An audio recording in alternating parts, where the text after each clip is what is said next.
Hey guys, welcome back to the channel. And a few videos ago, we did the review for Arnold Schwarzenegger's 1982 breakthrough film, Conan the Barbarian.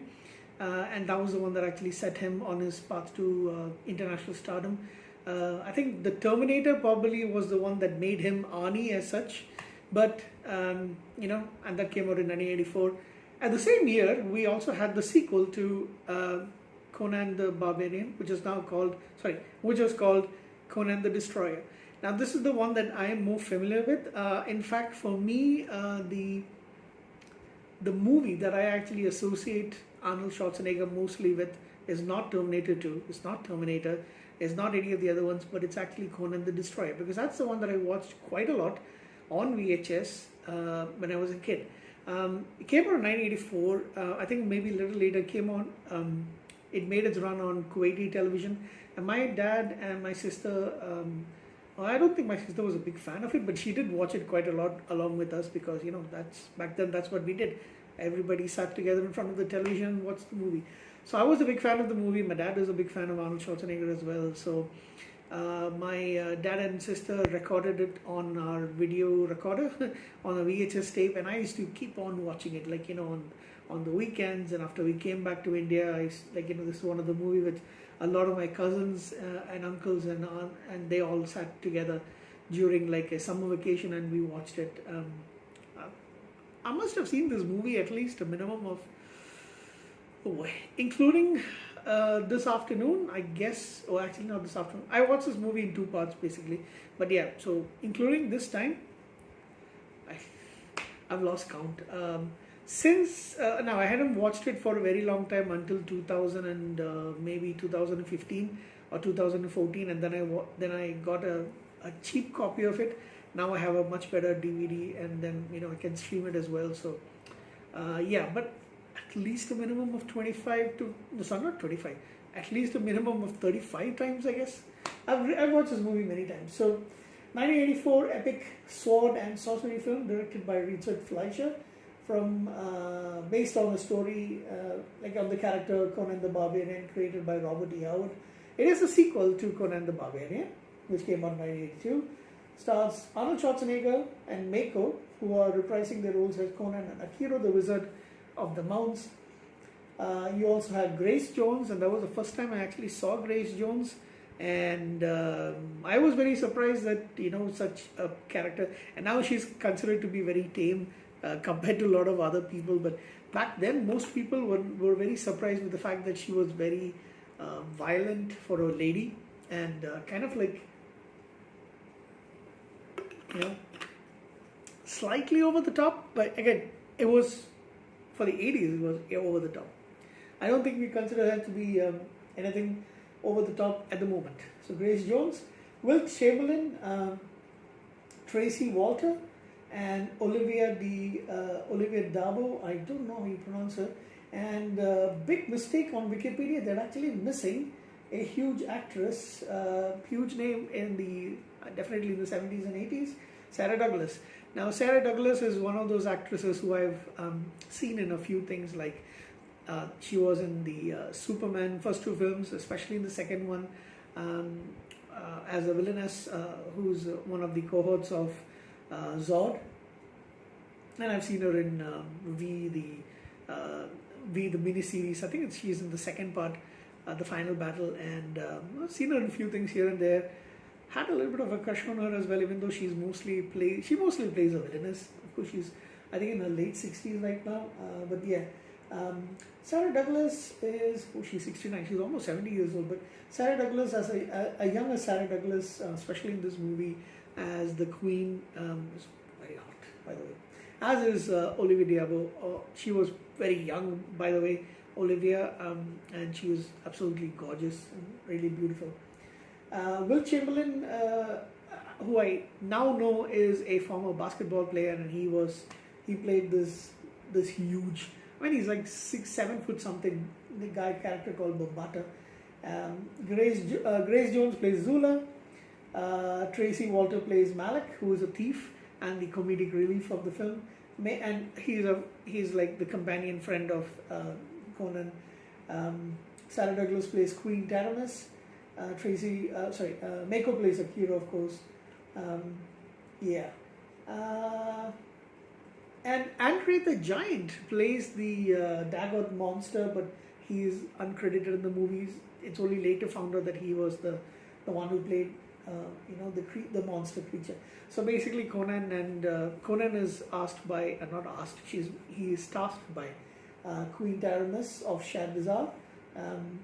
They test his strength initially by having her guards come and attack him. He is, clearly a big match for them.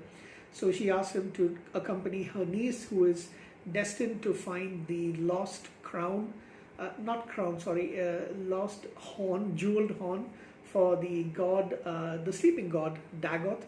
And she says she carries the birthmark, which signifies that she is the this princess, her niece, is the one destined to go and find it. So they have to go and first find a jewel which is protected by a very powerful wizard, and then they have to go and get it kind of unlocks the position of the location of the crown of the jeweled horn. So she wants to use it as a offering to the god that she worships. Unbeknownst to Conan initially, in reality, what's her name? Taramis. She wants to sacrifice her niece because her niece is the virgin.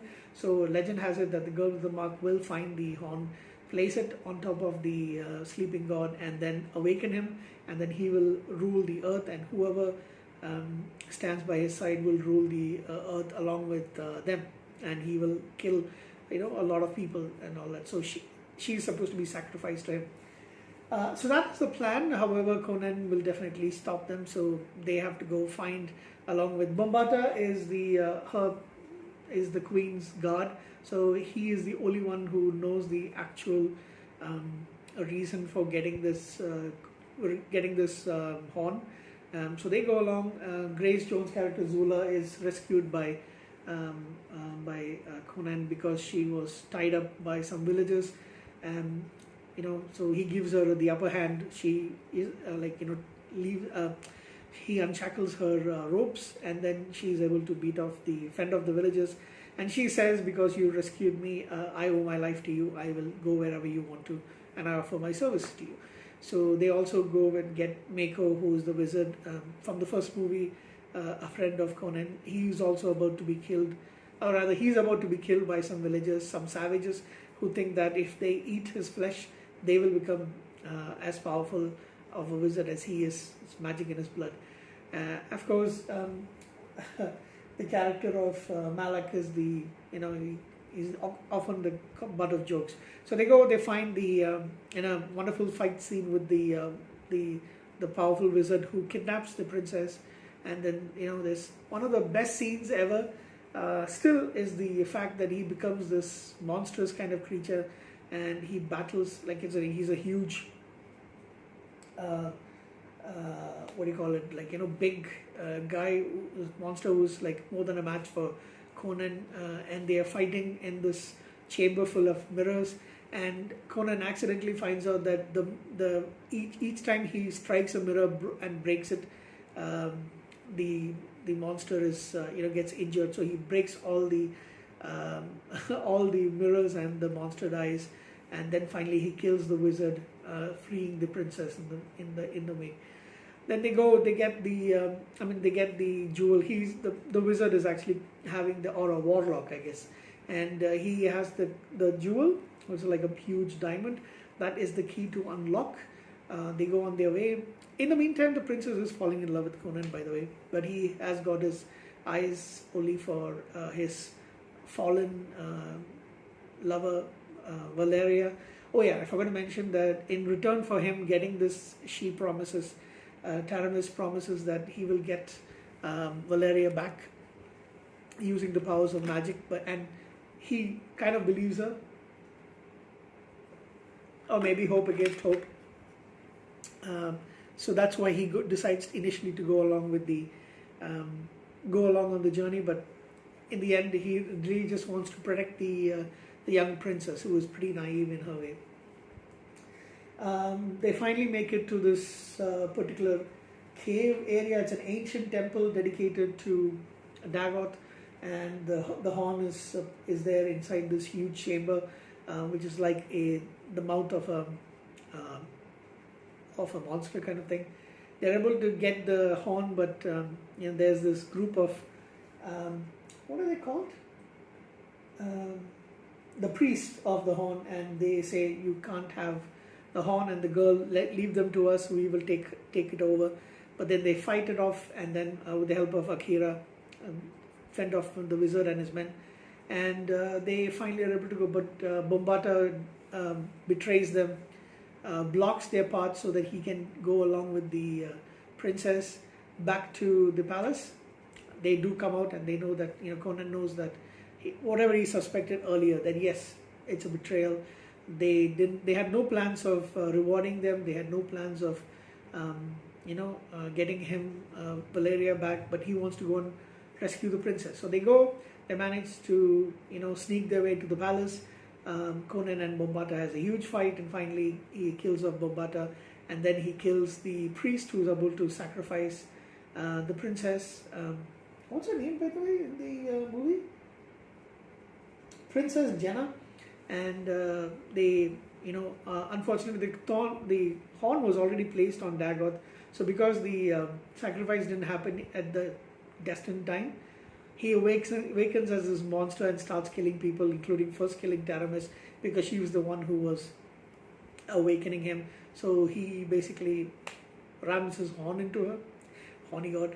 And then, sad, first she is like, absolutely sexy in that outfit. All legs and all, and so, and by the way, so is Olivia. Both of them are absolutely sexy in this movie. Then they starts killing off people.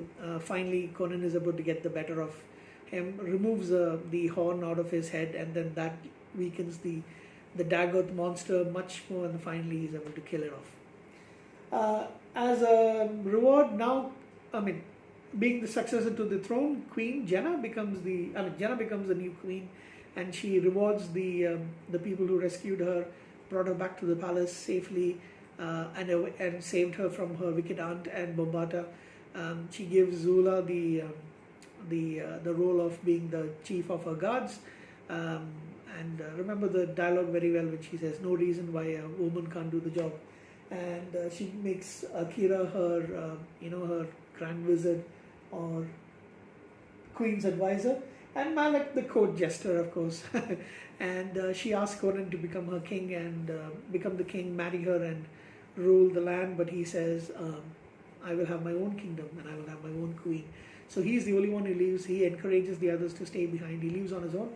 At the end of the movie, they say the narrator basically says, I think it's Akira himself who actually says it. Akira, sorry, not Akira. He says he finally gets the opportunity to rule, find his own. He has more adventures, finds his own land, and becomes a king of his own kingdom. And then he's got some troubles, but that is for another story. So I think they might have intended for more films to follow this, but it never happened.